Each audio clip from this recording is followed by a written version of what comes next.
বনা ও গো দয়াময় হে রহিম, চাই যে শুধু তোমার করুণা।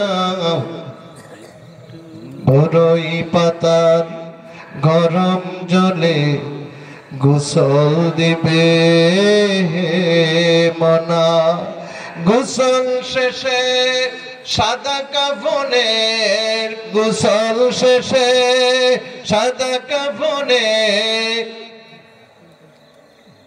শেষ বিদায় দিবে হে জনা।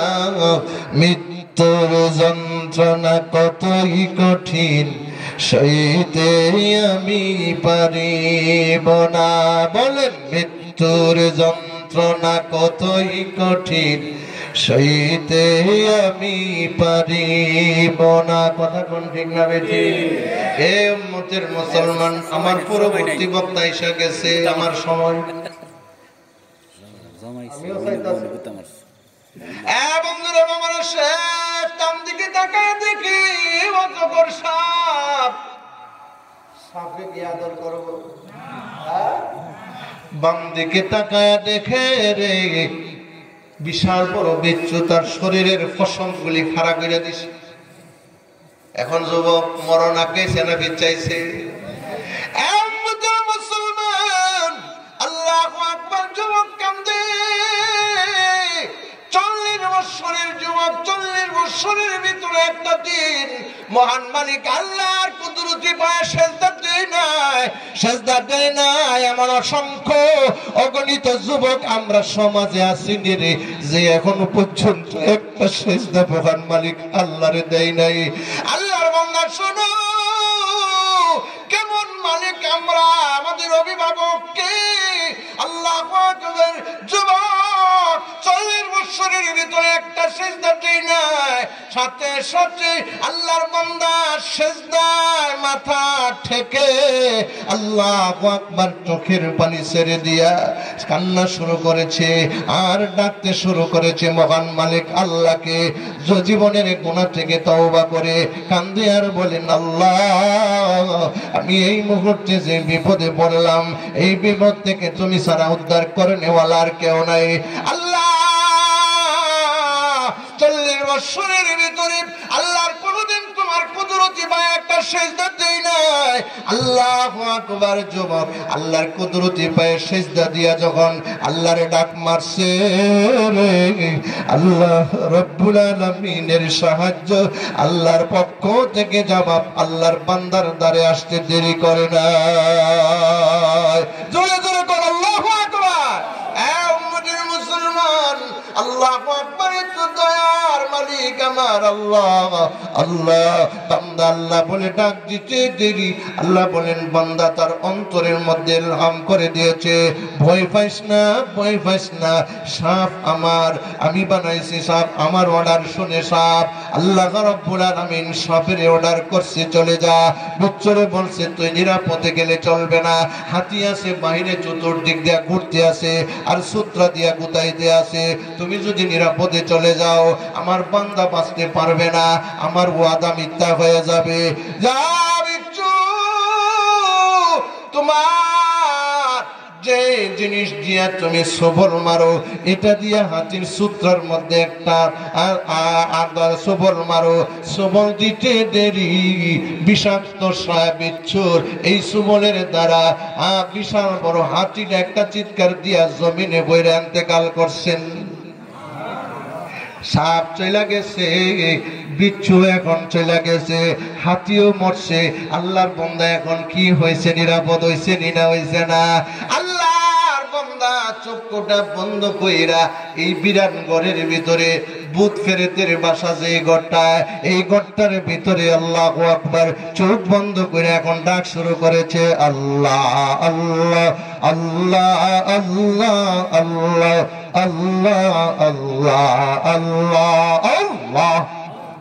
বলেন, আল্লাহ আল্লাহ আল্লাহ আল্লাহ আল্লাহ, লা ইলাহা ইল্লাল্লাহু মুহাম্মাদুর মুহাম্মাদুর রাসূলুল্লাহ সাল্লাল্লাহু আলাইহি ওয়াসাল্লাম।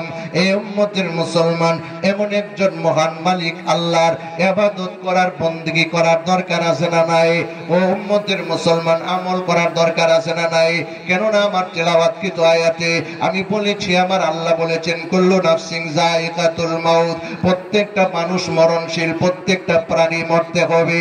কেন মরণ হবে? আল্লাহ বলেন ইন্নামা তুওয়াফাউনা উজুরাকুম, তুমি যে দুনিয়ার জগতে নামাজ পড়ছো, জিকির করছো, আল্লাহর ইবাদত বندگی করছো, রমজানের রোজা হইতাছে, রমজানের রোজা রাখছো, এর বিনিময় তো আল্লাহ দিবেন। ইন্নামা তুওয়াফাউনা উজুরাকুম ইয়াউমাল কিয়ামা, কিয়ামতের দিনের বিনিময় দিবেন।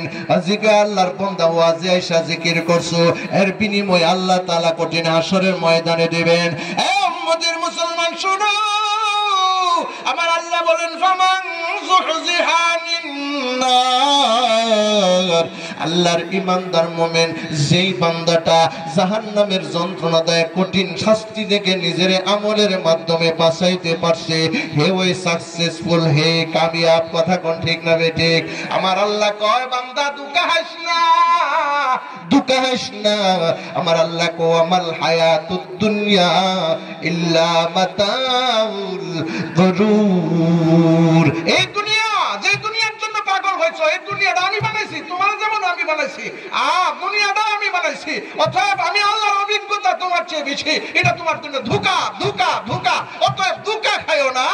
এই দুনিয়ার পিছনে পড়ে আমি আল্লাহর গোলামি ছেড়ে দিও না, নামাজ ছেড়ে দিও না, রোজা ছেড়ে দিও না, ইবাদত বندگی ছেড়ে দিও না। যদি ছেড়ে দাও তাহলে ধোঁকা খাইবা, পস্তাইবা, পস্তাইবা। কথা কোন ঠিক না বেঠিক? এই জন্য আমার রাসূল বলেছেন আকসিরু যিকরা হাজিমিল লাযাতিল মাউত, বান্দা বেশি বেশি করে মরণের কথা স্মরণ করো। আরেক হাদিস আল্লাহ রাসূল বলেন দৈনিক 20 বার যদি কেউ মরণের কথা স্মরণ করে, আল্লাহ তার শহীদি মর্যাদা দান করবেন। সুবহানাল্লাহ। আল্লাহর রাসূল হযরত আব্দুল্লাহ ইবনে মাসউদ রাদিয়াল্লাহু তাআলা প্রশ্ন করেছেন আল্লাহর রাসূলকে, সাআলতু নবী সাল্লাল্লাহু আলাইহি ওয়াসাল্লাম আইয়ুল আমালি আহাব্বু ইলাল্লাহ, ইয়া রাসূলুল্লাহ, আল্লাহর কাছে সবচেয়ে প্রিয় আমল কোনটা? আল্লাহ রাসূল বলেন ক্বালা আস-সালাতু আলা ওয়াক্তিহা, সময় মতো নামাজ পড়া। দ্বিতীয় নম্বরে প্রশ্ন করেছেন কুলতু সুম্মা আইয়ুন, এরপরে আল্লাহর কাছে প্রিয় আমল কোনটা? হে আমার সাহাবীরা শোনো, আমার উম্মতের জানায়া দাও, তাদের জন্য 2 নম্বরে আমল ইবাদতের পরে, নামাজের পরে, আল্লাহর গোলামির পরে তোমার জন্য 2 নম্বর আমল আল্লাহর রাসূল ঘোষণা করেছেন, সেটা হচ্ছে বিররুল ওয়ালিদাইন, মা বাবার সেবা করা। ইবাদত আল্লাহর পরেই, কথা কয় না, আল্লাহর পরেই। 3 নম্বর প্রশ্ন করছে কুলতু সুম্মা আইয়ুন, ক্বাল আল জিহাদু ফি সাবিলিল্লাহ, আল্লাহর রাস্তায় জিহাদ করা। বলতে পারলাম না, সময় শেষ। আল্লাহ তাআলা ভবিষ্যতে আবার সাক্ষাৎ হলে ইনশাআল্লাহ আপনাদের সাথে। আসলে আপনারা অন্তর থেকে দোয়া করছেন কথাগুলি। আমি যে অসুস্থ নিয়ে আসছি, প্রেসার 160-70 থাকে, এরপর আলহামদুলিল্লাহ আপনারা বসে আমাদের সময়টা দিয়েছেন। আমার প্রেসারের কথা মনে নেই, এই এখন মনে হয়েছে। আল্লাহ তাআলা আমাকে সহ সবাইকে সুস্থতার নিয়ামত দান করুন। সকলে বলেন আমিন। সুবহানা রাব্বিকা রাব্বিল ইজ্জাতি আম্মা ইয়াসিফুন ওয়া সালামুন আলাল মুরসালিন ওয়ালহামদুলিল্লাহি রাব্বিল আলামিন।